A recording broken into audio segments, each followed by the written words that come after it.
Okay, good afternoon everyone. So before anything else, I want you to all to pick the trushes on your chairs. And also, I want you all to arrange it before starting our class for today. So today, we are going to have another fun learning experience. But before that, let's have first our opening prayer to be led to us by Miss Balan. Okay, amen. And also at point of this time, let's have first our attendance. Okay, Miss Balanay? Yes. Okay, Miss Zabala, present. So I am happy because everyone is present right now. Let's give a hand for that.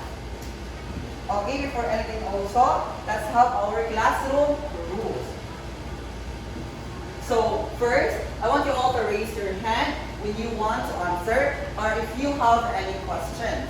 Secondly, I want you all to listen carefully when someone is talking in front, just like what Teacher Jane is doing right now. And also, I want you to respect each other, especially your teacher and also your classmate. And lastly, be cooperative. So, right now, let's have first an activity for you to be energized. So, this activity is called character trait matching. Very good.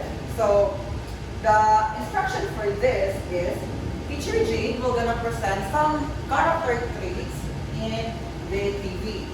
So I want you all to work with your pair, so you can choose what classmate or who classmate rather you want to work with, as long as you are going to work with pairs only. And after that, I am going to present some character traits here at the TV. So after that, after finding your partner, and also after presenting characters here at TV, I want you all to think a character from Philippine literature that associates with a trait that I am now going to present at the TV. So I am going to give that character to you, and you are gonna work with your pair for at least 5 minutes. So here are the traits or the character traits. So we have kind, hardworking, funny, curious, and honest.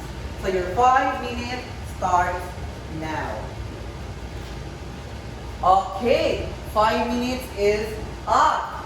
So I am now going to call some volunteers, or you can volunteer rather, and now I am going to call some pairs to present their work here up front.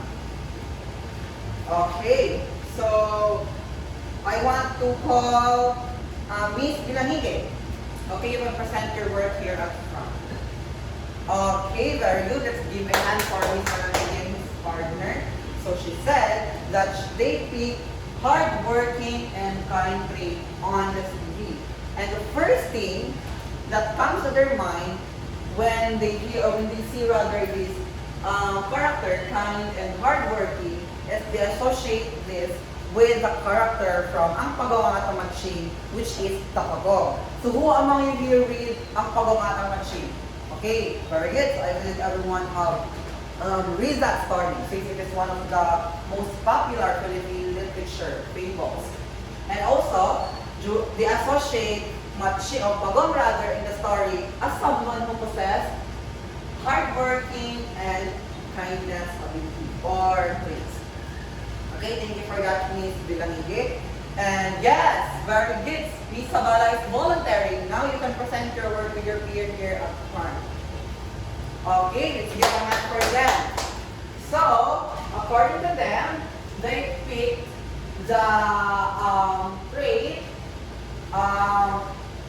honest and also kind. Very good. And they associate it with the character from Ibong Adarna. Wow! How many here have read already the story Ibong Adarna? Yes, Miss Balanigi read. And also, yes, Miss Ariscado rather also have read this. So they associate the traits kind and also honest to the ermitaño in the story.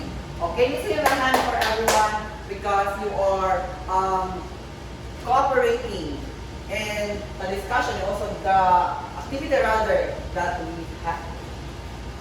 So before anything else also, before tackling the topic that we have today, let's have another activity. Wow! So sino ba sa atin hindi gusto ng maraming activity, right? So So this activity is called, read everyone? Yes, describe Moko Philippine identity well. So the instruction of this activity is teacher J will gonna present this word up front. So what word is this, everyone? Please read. Yes, it's the word identity. So, I want you all to work. Kanina, pina-work ko kayo by your pairs, but right now, I want you all to work with yourself. And the instruction is, I am going to present here the word identity up front. So, I want you all to think, what makes you special from others? What makes you you? So, this associates with the hobbies that we have as a person, the cultural background that we have as a person, the values that we have as a person, and also your family. What family does you possess? So I want you to think that to yourself, and also I want you all to describe yourself. Describe your identity as you. And then after that, I am going to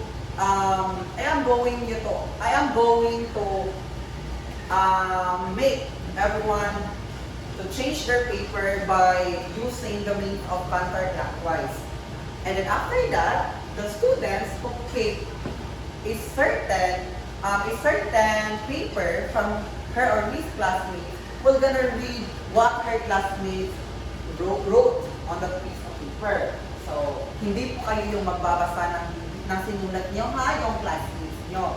So, after writing the things about your identity or what makes you special in terms of your cultural background, your values, your family, and your hobbies, we will gonna change that paper to your classmate by the means of counterclockwise. And after that, she or he will gonna read that here in front. So take note, before nyo babasahin yung paper ng classmate nyo, I am requiring you to use the phrase, he or she is a Filipino. And then after that, babasahin nyo yung paper na hawak nyo na galing sa classmate nyo. And then also, after reading that information, after reading that description of your classmate, you are gonna end it by saying, she or he is amazing. So I'm going to give 5 minutes to accomplish that before exchanging that paper with your classmates by the means of counterclockwise. Your 5 minutes starts now. Okay, paper is up, pens up. Let's create a big circle for us to exchange paper with the means of counterclockwise. Okay, 1, 2, 3, stop. Okay, after that, I am going to call names and you're going to read what your classmate wrote about him or herself at the paper here in front. Okay, Miss J. Louis, Mr. Brother J. Louis, please come here at the front. Sorry, class. So please come here at the front and read to us what your classmates wrote on that piece of paper. Okay, very good. So, Mr. J. Louis get the paper of Miss Salameda. Where is Miss Salameda? Right there. And according to Mr.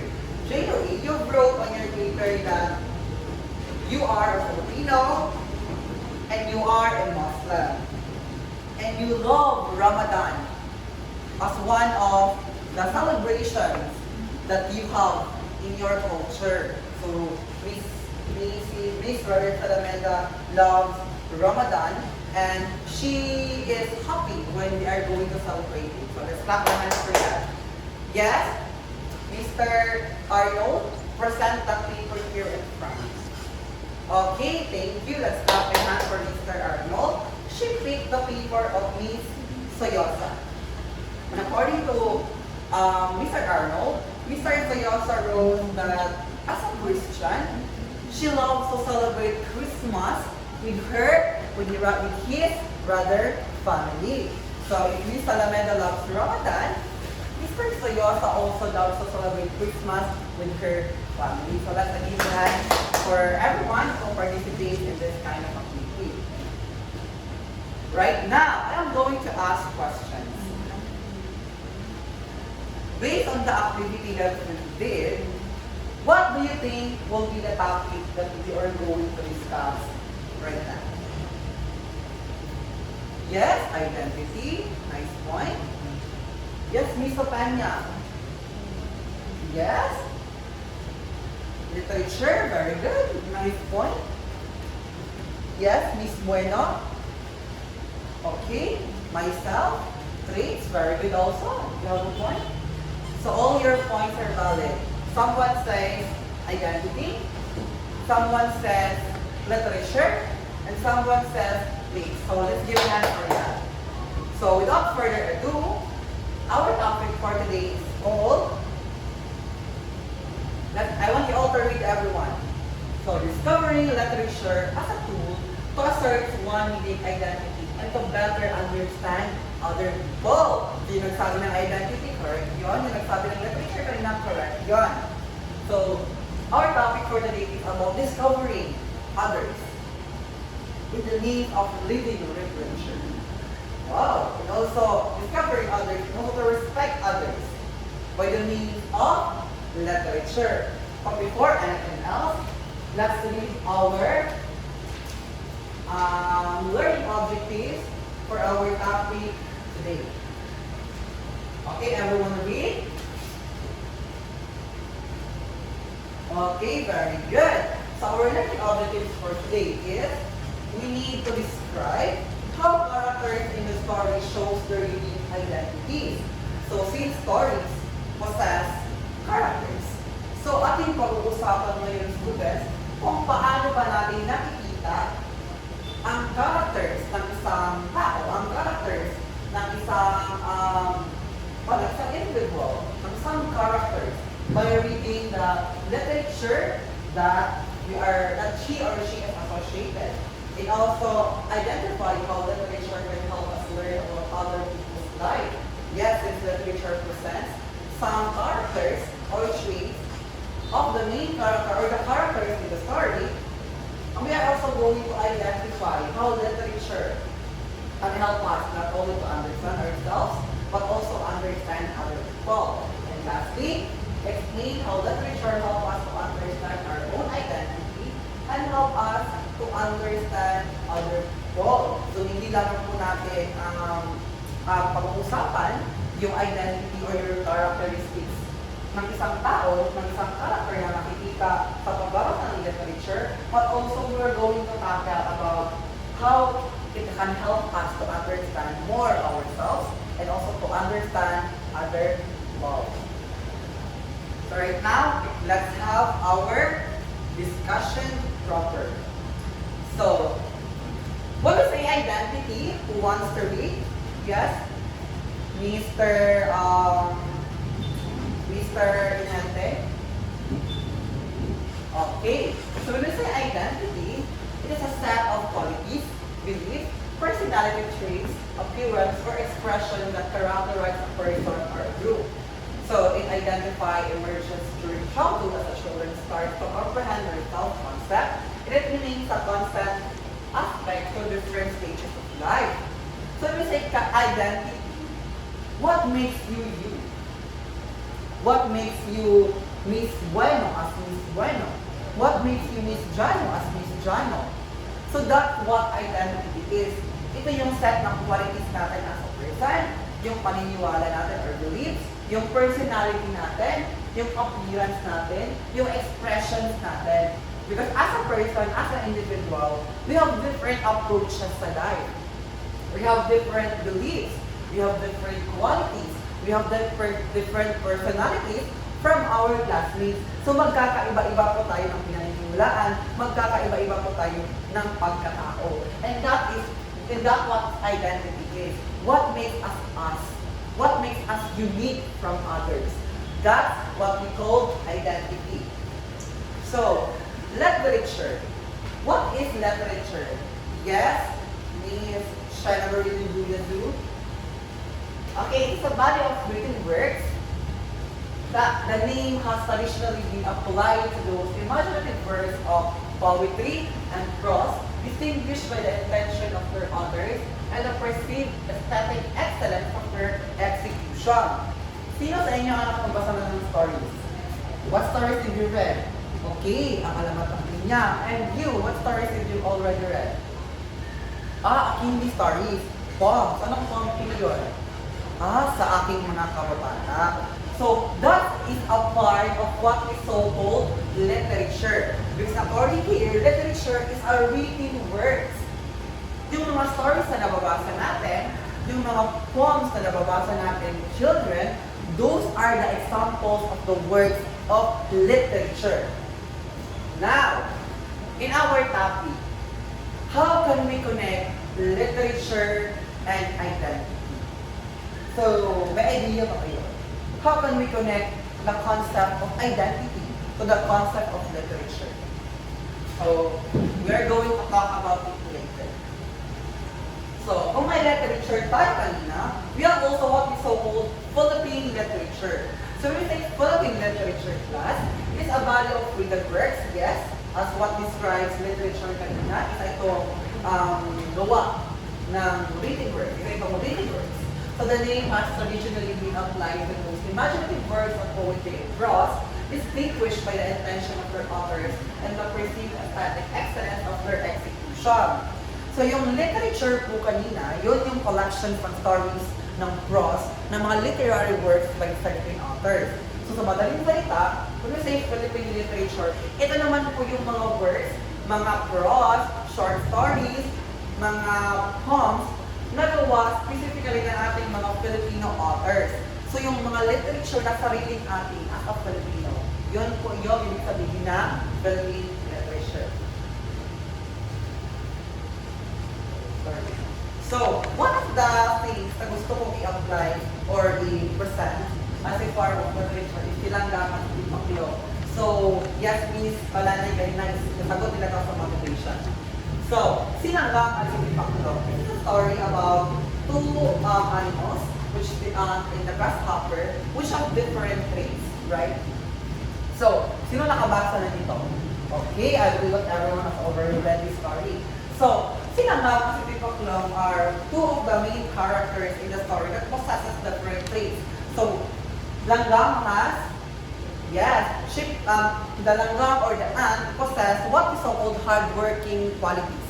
So, isa yan sa mga identity ng langgam. Langgam possess a different levels of hardworking abilities. Well, tipaklo also possess what? Laziness. Yes, he possess laziness, hindi katulad ni langgam. So, as you've read the story, nakikilala ba natin yung mga characters na pinipresent doon? Yes, very good. Dahil hindi natin masasabi na si langgam ay isang hardworking at si tipaklo ay isang lazy kung hindi natin nababasa yung stories about them. Because literature, by reading their literature, it helps us to know the characters or the identity of our characters. Very good. And by that, we understand also their side where they possessing or doing such things. So in the story, bakit nga ba hardworking si langgam? Yes, very good. Miss, sino ka nga? Ida? Ay, sorry, teacher, must forget. Yes, Mrs. Pino. So, yes, it is true that behind those hardworking skills of langgam, nagkakaganon siya because gusto niyang magsipag because pag-ulan is coming, right? So, by reading literature, hindi lang po natin nakikilala ang identity ng isang tao, hindi lamang po natin nakikilala ang identity ng isang character, but by also reading that kind of literature, that kind of story, atin nalalaman yung mga motivations, atin nalalaman class, yung mga dahilan, why they doing such things, why they possess such traits, di ba? And by knowing those things, we can understand them better. So makainong ka class that langgam here is hardworking, doing those hard works, nagpapapatak ng pawis because she wants to be stable bago dumating yung tag-ulan. That's the power of literature. Hindi lang ito nakaka-entertain class, but also it can help us to understand other people. It can also help us to understand our own selves. Kasi sometimes kung nagbabasa tayo ng literature, di ba, usually, pag yung mga true to life na mga story, nakaka-reflect tayo sa sarili natin. Like, hala, mulalamig pa rin ako kaagi. Hala, mulalamig ako makita ako ang sarili sa akong ginabasa. That's the power of literature. It helps us to understand ourselves. And also, it can help us to understand other people. So, balik tayo sa concept ng identity. We possess different identity as a person. And by reading some kinds of literary works, mas na-appreciate natin yung sarili natin, especially pag nakikita natin sa character yung sarili natin. And also, by reading some sort of works of literary works, can help us to understand other people. Nalalaman natin yung traits ng isang tao. Nalalaman natin yung identity ng isang character. And also, it can help us to understand not only our own, but also other people.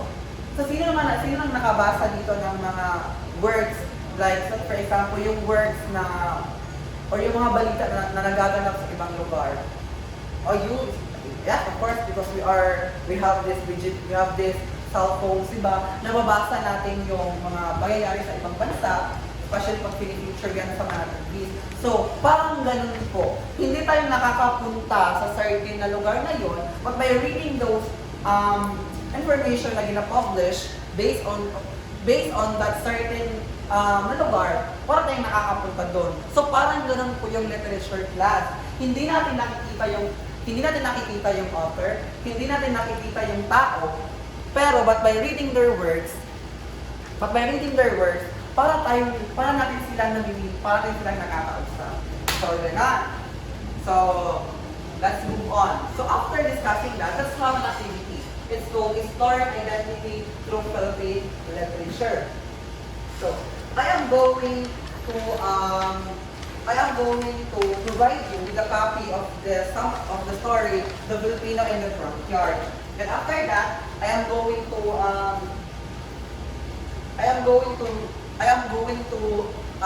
present it. I am going to distribute it rather to each and every one of you, and I am going to I am requiring you rather to close read it.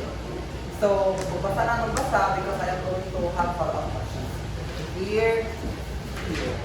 So, your 5 minutes starts now. Okay, so the question is this.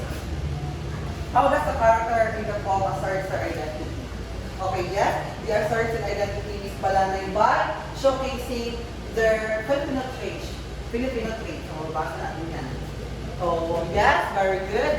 So, after that, let's move on to our next activity, which is understanding identity in others through the class by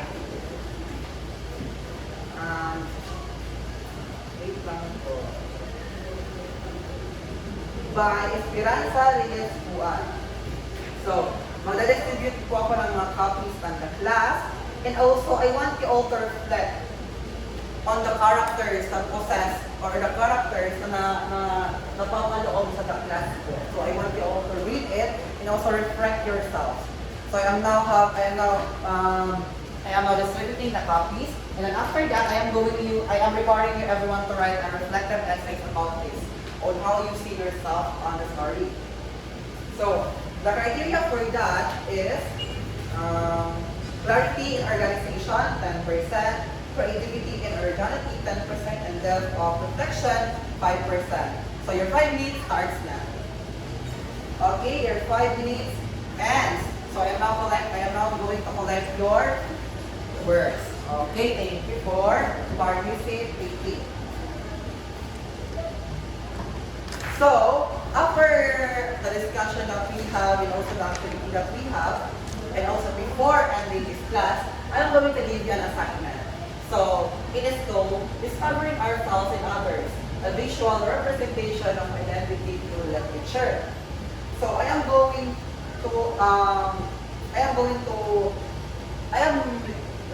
requiring everyone to revisit the main themes that you that you read kanina or that you wrote rather when creating those reflective summary. Di ba kanina in our activity, pinagawa ko kayo ng reflective essays based on the story of the class written by Esperanza Reyes P1. And after that, I am going to require everyone to create a visual representation of your own identity. Whether it is a cut-out art piece that represents your own identity and how you appreciate yourself and others, whether it is a cut-out or it is a painting and drawing, as long as it is a visual representation of yourself. So this assignment will be going to pass tomorrow. So ikakulit ko yan tomorrow before starting our class tomorrow. So again, the assignment that you have that is assigned to your class is to revisit the main themes on the story The Class by P1. And after that, I am requiring you to use cuts out as a representation, whether it's a painting, cuts out, or drawing that represent yourself, that represent yourself or your unique identity as you. So I'm going to collect it tomorrow before our class started. And have you learned something today, class? Have you learned something today? Okay, very good. Thank you for that response. So the assignment will be collected tomorrow before our class starts. Thank you everyone for listening and participating in our topic for today. So I am very thankful that dahil naging cooperative kayo, and be safe, and thank you for listening everyone. Have a nice day.